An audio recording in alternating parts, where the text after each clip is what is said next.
శ్రీ గురు చరిత్ర సోమవారం పారాయణం ప్రారంభం 36వ అధ్యాయం. శ్రీ గణేశాయ నమః, శ్రీ సరస్వతి నమః, శ్రీ గురుభ్యో నమః. ప్రస్తావన. 1. క్రిందటి అధ్యాయాలలో సూచించినట్టు సద్గురు భక్తుల నూతన మహిమ చేత రచించడమే కాక అందులో భాగంగా బోధను కూడా అనుగ్రహించి ధర్మ మోక్షోన్ముఖులను చేస్తాడు. ఈ అధ్యాయాలలో బోధ ప్రధానమైన లీలలను సిద్ధుడు వివరిస్తాడు. 2. ఒకప్పుడు మానవులు పరస్పర విరుద్ధమైన ధర్మాల మధ్య చిక్కుతారు. ఈ 36-37 అధ్యాయాలలో విప్రుడు పరాన్నము స్వీకరించకపోవడం అనే ధర్మానికి, భర్త భార్యను తన రూపంగా తలచి సంతోషపెట్టాలన్న ధర్మానికి మధ్య చిక్కుతాడు. అప్పుడు వివేకి సమస్యను ఎలా పరిష్కరించాలో శ్రీగురుడు సూచించాడు. 3. అంతేగాక ఆహార శుద్ధౌ సత్వశుద్ధి, ఆహార శుద్ధి వలన సత్వశుద్ధి కలుగుతుంది అని శాస్త్రము. సత్వశుద్ధి లోపిస్తే యజ్ఞదాన తపకర్మలు వ్యర్థమవుతాయని భగవద్గీత వాక్యము. సాత్వికమైన ఆహారమేమో శ్రీగురుడు స్థూలంగా ఈ అధ్యాయాలలో బోధించాడు. దీని వివరణ పూర్ణతత్వావతారమైన షిరిడీ సాయినాథుడు బోధించినది శ్రీ సాయి ప్రబోధామృతములో చూడవచ్చు.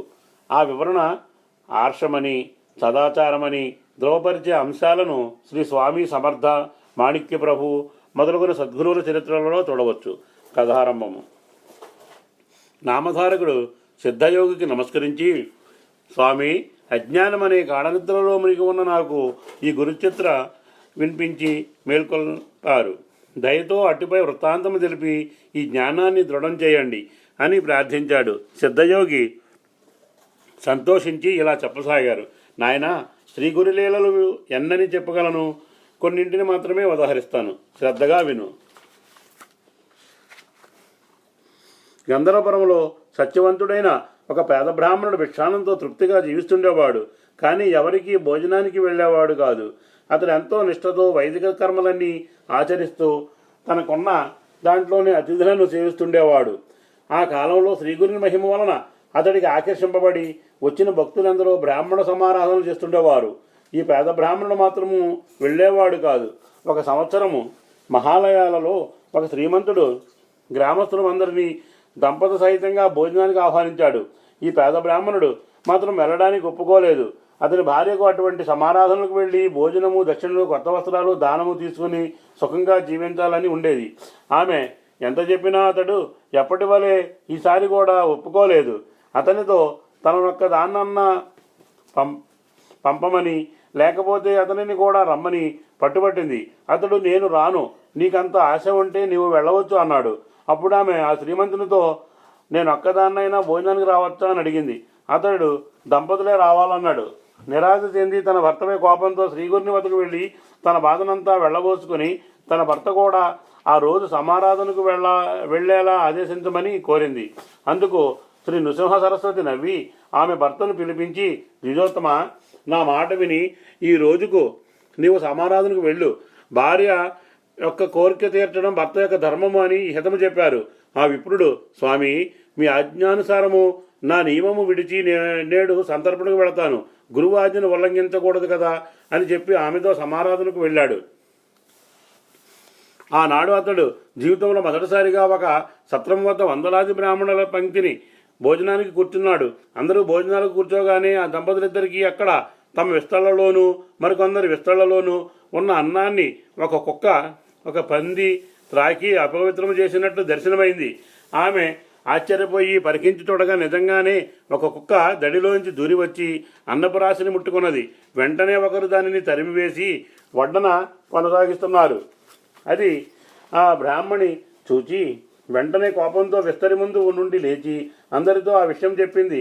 ఆమె భర్త తలబాదుకుని, బుద్ధి లేనిదానా, నీ వలన ఈ రోజు నా కర్మ ఇలా కాలింది అని చెప్పి విస్తరి ముందు నుండి లేచిపోయాడు. అప్పుడు ఆమెను తీసుకుని శ్రీగురుని వద్దకు వెళ్ళాడు.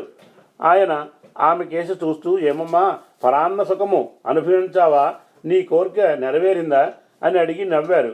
ఆమె సిగ్గుతో తల వంచుకొని, స్వామి, నా బుద్ధిహీనత వలన మా వారిని కూడా ఈ కుక్క కూటికి బలవంతాలు తీసుకుపోయాను. నా తప్పు ఎలాగైనా మీరే సవరించాలి అని వేడుకొన్నది. ఆమె భర్త ఆమెను నిందించి తన వ్రతభంగమైనందుకు ఎంతగానో వాపోయాడు. అప్పుడు శ్రీగురుడు అతనిని ఊరడించి ఇలా చెప్పారు, పోనీలే, ఏమైతేనేమి నేటితో నీ భార్య మనసు కుదుటపడ్డది కదా, ఆమె ఇంకెన్నడూ నిన్ను అలా వేధించదు. ఇంత మాత్రానికే నీకెట్టి దోషము రాదు, నీకు నియమభంగము కాదు. ఎప్పుడైనా దేవా పితృకార్యాలలో భోక్త లభించక ఎవరికైనా కర్మానుష్ఠానానికి ఆటంకం ఏర్పడినప్పుడు దానిని రక్షించడానికి భోక్తగా వెళ్ళినందువలన ఎట్టి దోషము ఉండదు అని చెప్పారు. అప్పుడు ఆ విప్రుడు, స్వామి, ఎలాంటి భోజనము చేయవచ్చు, ఎలాంటిది చేయకూడదో దయతో వివరించండి అని కోరాడు. శ్రీగురుడు ఇలా చెప్పారు. గురువులు, మేనమామలు, ఆచారవంతులైన వేదవిధులు, అత్తమామలు, తోబుట్టువులు పెట్టిన భోజనం చేయవచ్చు.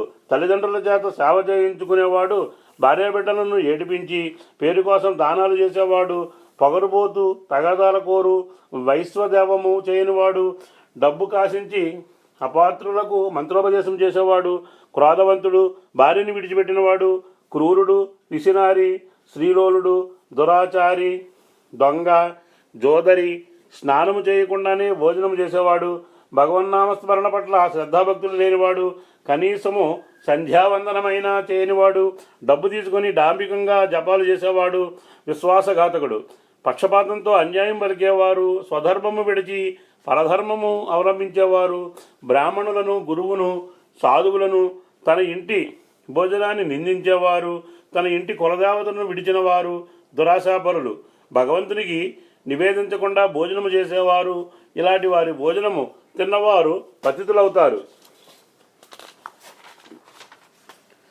కూతురును, అల్లుణ్ణి బాధించే వారికి మరుజన్మలో బిడ్డలు కలగరు. కేవలము అద్వైతము చెప్పి దేవపూజ చేయనివాడు, పొట్టకోటి కోసము కపటంగా ప్రవర్తించేవాడు, పెట్టిన భోజనం వలన మరుజన్మలో గుడ్డితనము, అల్పాయుష్టు లేక చెవుడు కలుగుతాయి. నిత్యము ఇతరుల ఇంట్లో భోజనం చేసేవారి పుణ్యమంతా నశించి వారి పాపమంతా సంక్రమిస్తుంది. పూర్ణిమ అమావాస్యలలో పరుల ఇంట భోజనం చేస్తే మాస మార్జించిన పుణ్యఫలము నశిస్తుంది. సాటివారికి కర్మానుష్ఠానంలో లోపము తీర్చడానికి తప్ప ఇతరుల ఇంటికి భోజనానికి వెళ్ళకూడదు. అలా చేసిన దోషము గాయత్రి జపంతో తొలగుతుంది. సేవకుల ద్వారా ఆహ్వానం పంపిన వారి ఇంటికి కూడా వెళ్ళకూడదు. మనుమడు పుట్టేదాకా అల్లుని ఇంట్లో కూడా భుజించకూడదు. గోవు, భూమి, బంగారము మొదలగునవి దానము తీసుకోవడము కూడా అంత చెడ్డవి కాదు. కానీ గ్రహణ సమయంలోనూ, సోతక మప్పుడు, పుణ్యతీర్థాలలోనూ దానాలు తీసుకుంటే దోషం వస్తుంది. ఇటువంటి అనుచిత భోజనం చేయకుండా స్వధర్మం ఆచరించే వారికి ధైర్యం ఎన్నటికీ రాదు. దేవతలు, సిద్ధులు, కామధేనువు కూడా వారిని సేవిస్తుంటాయి. అప్పుడు ఆ విప్రుడు నమస్కరించి, స్వామి, స్వధర్మం అంటే ఎలాంటిదో కొంచెము వివరించండి అని ప్రార్థించాడు. స్వామి ఇలా చెప్పారు. నాయన, పూర్వం ఒకప్పుడు నైమిసారణ్యంలో పరాశర మహర్షిని మునులు ఇలా కోరారు. మునీంద్ర, స్వధర్మానుష్ఠానంలో మాకు అడుగడుగునా సందేహాలు కలుగుతున్నాయి.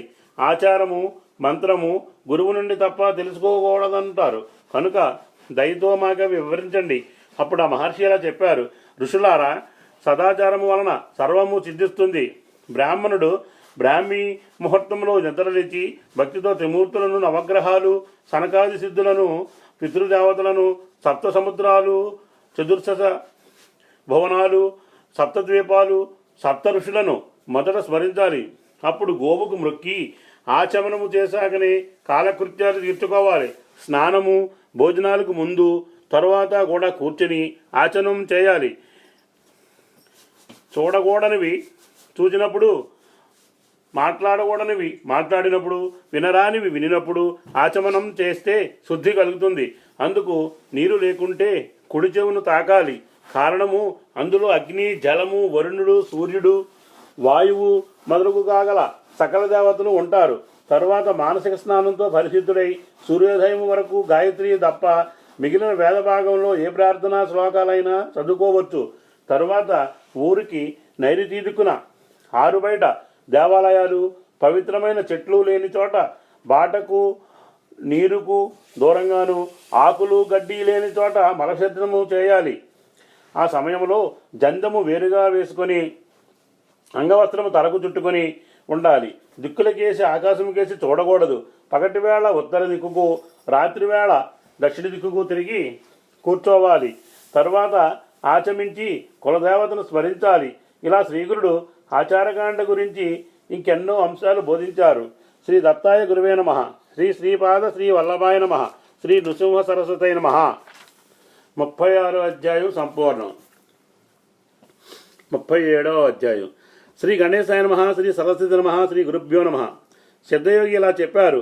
నామధారక శ్రీగురుడు ఆ సద్బ్రాహ్మణునికి గృహస్థాశ్రమ ధర్మాలు ఇలా చెప్పారు.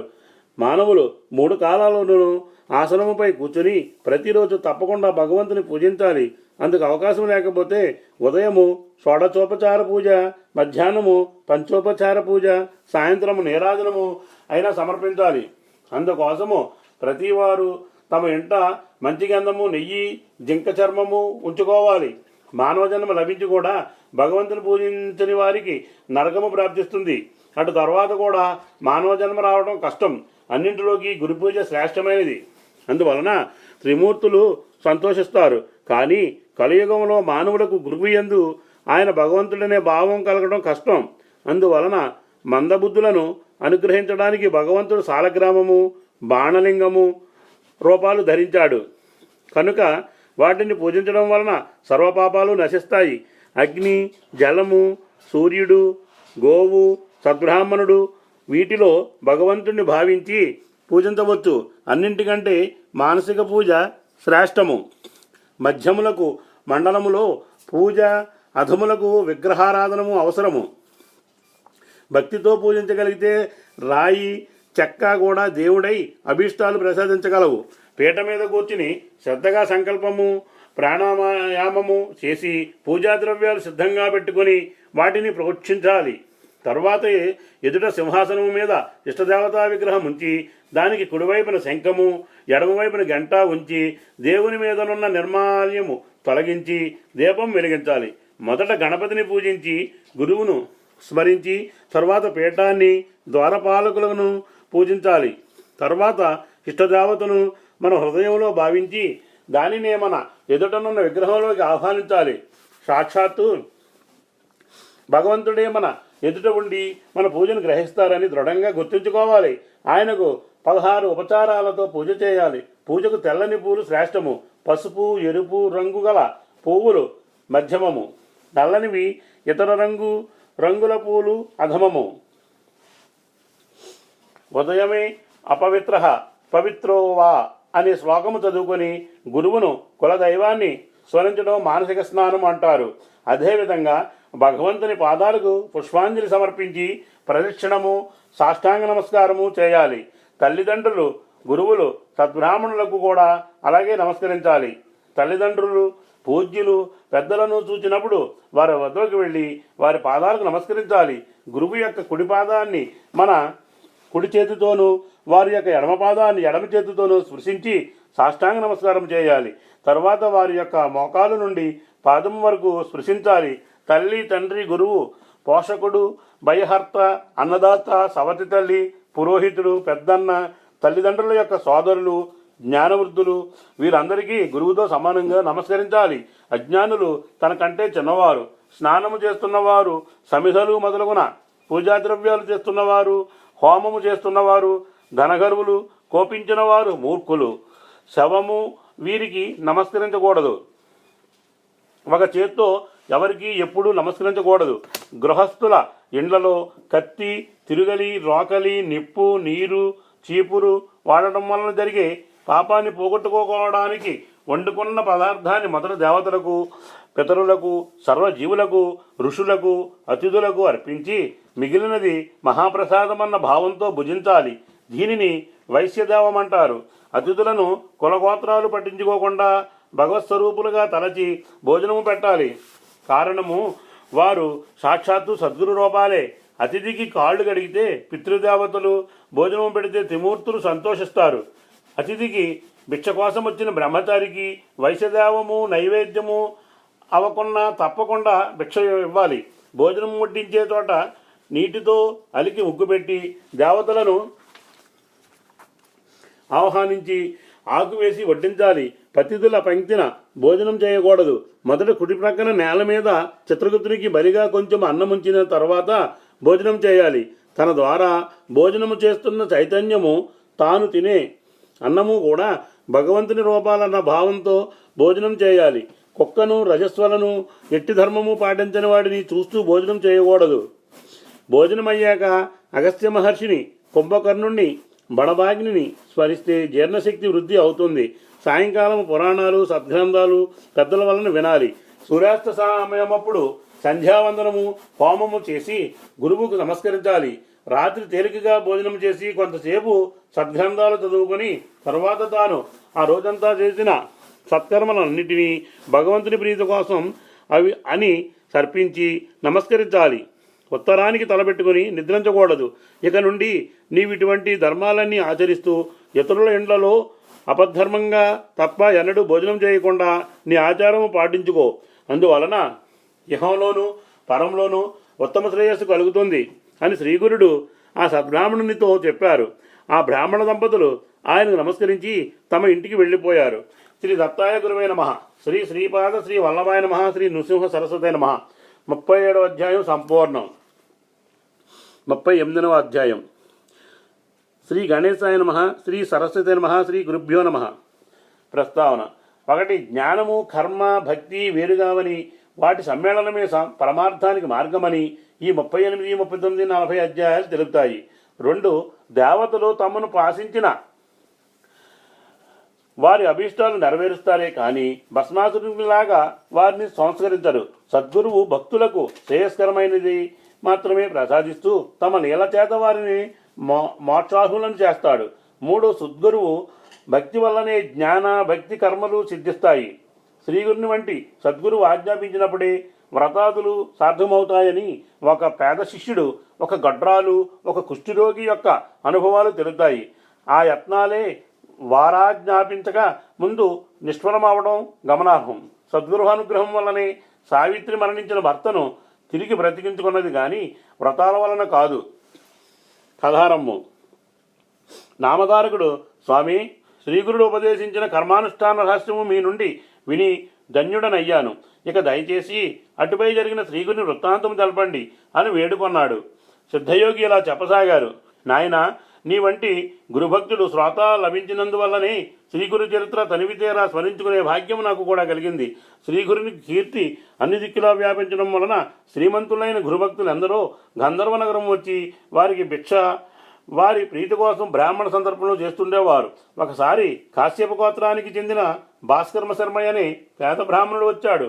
అతడు తనతో ముగ్గురికి మాత్రమే సరిపడే ధాన్యము మొదలుగునివి మూటగట్టుకుని తెచ్చి శ్రీగురునికి నమస్కరించాడు. కానీ ఆ రోజు అందరితో పాటు అతనిని కూడా ఎవరో భక్తులు సంతర్పణకు ఆహ్వానించారు. అతడు తాను తెచ్చుకున్న మూట మఠంలో ఒక మూల ఉంచి భోజనానికి వెళ్ళాడు. రోజు ఇలానే జరుగుతుండటం వలన 3 మాసాలు ఇలాగే గడిచింది. అతనిని చూసిన బ్రాహ్మణులందరూ, ఏమయ్యా బ్రాహ్మణుడా, నీవు వచ్చిందెందుకు, చేస్తున్నదేమిటి, నీవు భిక్ష ఇవ్వడానికి ముహూర్తం ఇంకా కుదరలేదా? పోనీలే, ఇక్కడ జరుగుతున్న సందర్భంలో భోజనం చేసి ఇప్పుడు లావెక్కావు. నీకు ఇంటి వద్ద కంటే ఇక్కడే బాగున్నట్లున్నది.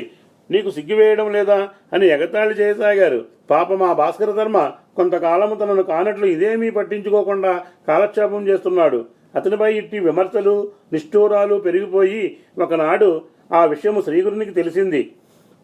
ఆయన అది సహించలేక అతనిని పిలిచి, నాయన, నీవు రేపు ఎక్కడనే స్వయంగా వంట చేసి మాకు భిక్ష సమర్పించు అని ఆదేశించారు. అతడు అంగీకరించి మరుసటి రోజు తెల్లవారుజాముని నిద్రలేచి నెయ్యి, పెరుగు సమకూర్చుకొని స్నానానుష్ఠానాలు పూర్తి చేసుకొని తాను తెచ్చిన ధాన్యంతోనే వంట చేస్తున్నాడు. ఆ సమయంలో వేరొక భక్తుడు వచ్చి తాను ఆ రోజు శ్రీగురునికి భిక్ష చేయడానికి అన్నము మొదలగున పదార్థాలన్నీ సిద్ధం చేసుకుని ఆహ్వానించడానికి స్వామి వద్దకు వచ్చాడు. కానీ శ్రీగురుడు తాము ఆ రోజున భాస్కర శర్మ ఇచ్చే భిక్ష తీసుకుంటామని, అతడు మరుసటి రోజు భిక్ష చేయవచ్చునని చెప్పారు. అతడు నిరుత్సాహపడి, అయ్యో, ఇప్పుడు ఈ దరిద్రుడు వండిన దాంట్లో ఒక్కొక్కరికి ఒక్కొక్క మెతుకైనా వస్తుందా? ఈరోజు ఎవరి కొంపలకు వాళ్ళు వెళ్ళి భోంచేయవలసిందే అనుకుంటూ వెనుకకు మరలాడు. శ్రీగురుడు ఆ మాటలు విని అతనికి అక్కడున్న వారందరికీ ఇలా చెప్పారు. నాయనలారా, ఈరోజు మీరెవ్వరూ భోజనానికి ఎక్కడికి వెళ్ళవద్దు. మీరందరూ భార్యబిడ్డలతోనూ స్నేహితులతోనూ కలిసి ఈ మఠంలోనే భోజనం చేయాలి. కనుక అందరూ స్నానాలు చేసి రండి అని చెప్పారు. అందరూ ముఖముఖాలు చూసుకుని నవ్వుకుంటూ, ఈ దరిద్రుడు తెచ్చుకున్నది సోలెడు బియ్యమే కదా, ఎవరికి తెలియదు, మఠంలో ఇందరికీ భోజనం పెట్టడానికి అదేమి సరిపోతుంది అనుకుంటూ స్నానానికి వెళ్లారు. ఇంతలో శ్రీగురుడు భాస్కర శర్మతో, నాయన, కొద్ది సేపట్లో అందరూ వస్తారు, త్వరగా సిద్ధం చేయి అని చెప్పారు. అతడు వెంటనే మరో పొయ్యి కూడా వెలిగించి మిగిలిన వంటకాలు సిద్ధం చేసి అంతా సిద్ధమైందని స్వామికి విన్నవించాడు. అప్పుడు స్వామి నది ఒడ్డునున్న ఇతర బ్రాహ్మణులందరినీ ఆహ్వానించమని భాస్కర శర్మను ఆదేశించారు. అతడు అలాగే వెళ్ళి చెప్పగానే వాళ్ళు పకపకా నవ్వి, ఏమయ్యా, నీవు పెట్టినట్లే మేము తిన్నట్లే. ఈ రోజున మా ఇళ్లలో ఉన్నదేదో మేము భోంచేస్తాము, కానీ నీవు కనీసము శ్రీగురునికైనా కడుపు నిండా పెట్టగలిగితే అంతే చాలు, పో పో అన్నారు. భాస్కర శర్మ తిరిగి వచ్చి వారందరూ తనను ఎగతాళి చేసి భోజనానికి రామన్నారని చెప్పాడు. శ్రీగురుడు, నాయన, మాకు బ్రాహ్మణులతో కలిసి భోజనం చేయడమే సమ్మతము, కానీ మేమొక్కడమే భిక్ష చేయము అన్నారు. స్వామి నోటి మాట తప్పక జరిగి తీరుతుందన్న దృఢ విశ్వాసము గల భాస్కర శర్మ అది నిరూపించుకోదలచి దీనంగా, స్వామి, నేనేం చేసేది? నేను మీరు ఆజ్ఞాపించిన ప్రకారము ఎంత బలవంత పెట్టినా వారు రావడం లేదు, సరికదా, నన్ను ఆక్షేపిస్తున్నారు అన్నాడు. అప్పుడు ఆయన వెంటనే మరో శిష్యుని పంపి నది వద్దనున్న బ్రాహ్మణులందరినీ వెంట తీసుకురమ్మని ఆజ్ఞాపించారు. అతడు పరుగున పోయి శ్రీగురుని ఆజ్ఞగా చెప్పి అందరినీ ఆహ్వానించాడు. ఇక తప్పక అందరూ మఠం చేరుకున్నారు. శ్రీగురుడు వారందరితో, బ్రాహ్మణోత్తములారా, మీరందరూ మీ భార్య బిడ్డలను తీసుకుని మఠానికి రావాలి. ఈరోజు ఇక్కడే 4000 మందికి సమారాధన చేయాలి. అందరూ విస్తళ్లలో అన్నము కట్టుకుని తీసుకుపోవాలి అని భాస్కర శర్మతో, ఏమయ్యా, చూస్తావేమిటి, లేచి నమస్కరించి అందరినీ ఆహ్వానించు అన్నారు. అతడు వెంటనే లేచి నమస్కరించి వారందరూ సకుటుంబ బంధుమిత్రులతో కలిసి తాను చేయనున్న సమారాధనకు విచ్చేసి తనను కృతార్థులను చేయమని వేడుకొన్నాడు. వారిలో కొందరు బ్రాహ్మణులు నవ్వి, వారు వెర్రి బ్రాహ్మణుడా, సిగ్గు లేకుండా తగుదును అనుకుని నీవు పిలిస్తే వచ్చేమటయ్యా, నీవు చేసినది ఒక్కొక్కరికి ఒక్కొక్క మెతుకైనా సరిపోతుందా అన్నారు. కొందరు పెద్దలు వారిని వారించి, తప్పు, అతనిని నిందించవద్దు, ఇందులో అతని దోషం ఏమీ లేదు, గురువు చెప్పిన ప్రకారము చేస్తున్నాడు అని మందలించారు. భాస్కరుడు శ్రీ గురుపాదాలను పూజించి ఆయనకు హారతిచ్చి విస్తళ్ళు వేశాడు. అప్పుడు శ్రీగురుని ఆజ్ఞ కోరాడు. అంతలో శ్రీగురుడు అతనికి ఒక వస్త్రం ఇచ్చి దానిని వంటకాలపై కప్పమని ఆదేశించారు. అతడు అలా చేయగానే శ్రీగురుడు తమ కమండలంలోని నీరు అభిమంత్రించి ఆ వస్త్రంపై చల్లి వస్త్రము తీయకుండా వడ్డన చేయమని ఆదేశించాడు. వెంటనే భాస్కర శర్మ మరికొంతమంది ఆ వస్త్రము క్రింద నుండి పళ్ళాలతో వంటకాలు తీసుకుని తిరిగి వడ్డిస్తున్నారు. నెయ్యి కూడా ధారులుగా వడ్డిస్తూనే ఉన్నారు. అది చూసి భక్తులందరూ ఆశ్చర్యచకితులయ్యారు. అప్పుడు మొదట శ్రీగురుడు, తరువాత మిగిలిన వారు ఆపోసనము తీసుకుని భోజనం చేయడం మొదలుపెట్టారు. భాస్కర శర్మ ఒక్కొక్కరి వద్దకు వెళ్ళి నెమ్మదిగా కూర్చుని కావలసినవి అడిగి వేయించుకుని తృప్తిగా భోజనం చేయమని చెప్పాడు. భోజనాలయ్యాక అందరికీ తాంబూలాలిచ్చి స్త్రీలకు, పిల్లలకు, అన్ని వర్ణాల వారికి బంతులుగా కూర్చోబెట్టి వడ్డన చేశారు. చివరకు ఊరిలో విచారించి భోజనం చేయని వారు ఎవరూ లేరని నిర్ధారణ చేసుకున్నాక శ్రీగురుని ఆజ్ఞ తీసుకుని భాస్కరుడు గురుప్రసాదం స్వీకరించాడు. అప్పుడు అతడు వెళ్లి చూచి అతడు వండిన వంటకమంతా అలానే ఉన్నదని స్వామికి మనవి చేశాడు. దానిని జలచరాలకు వేయమని స్వామి ఆదేశించగా అతడు అలానే చేశాడు. కొద్దిపాటి అన్నంతోనే వేలాది మందికి గొప్పగా సమారాధన జరగడం వలన గురుమహిమ అందరికీ తెలిసింది. శ్రీగురుడు సాక్షాత్తు అన్నపూర్ణేశ్వరుడని, వారి అనుగ్రహానికి పాత్రులైన వారికి ఎట్టి కొరత ఉండదని అందరూ కీర్తించారు. అప్పుడు శ్రీగురుడు భాస్కర శర్మను ఆశీర్వదించి ఇంటికి పంపివేశారు. శ్రీగురిని కీర్తి మరొక్కసారి అన్ని దిక్కులా మారుమ్రోగింది. శ్రీ దత్తాయ గురువే నమః, శ్రీ శ్రీపాద శ్రీ వల్లభాయ నమః, శ్రీ నృసింహ సరస్వతే నమః. సోమవార పారాయణం సమాప్తం. 38వ అధ్యాయం ముగింపు.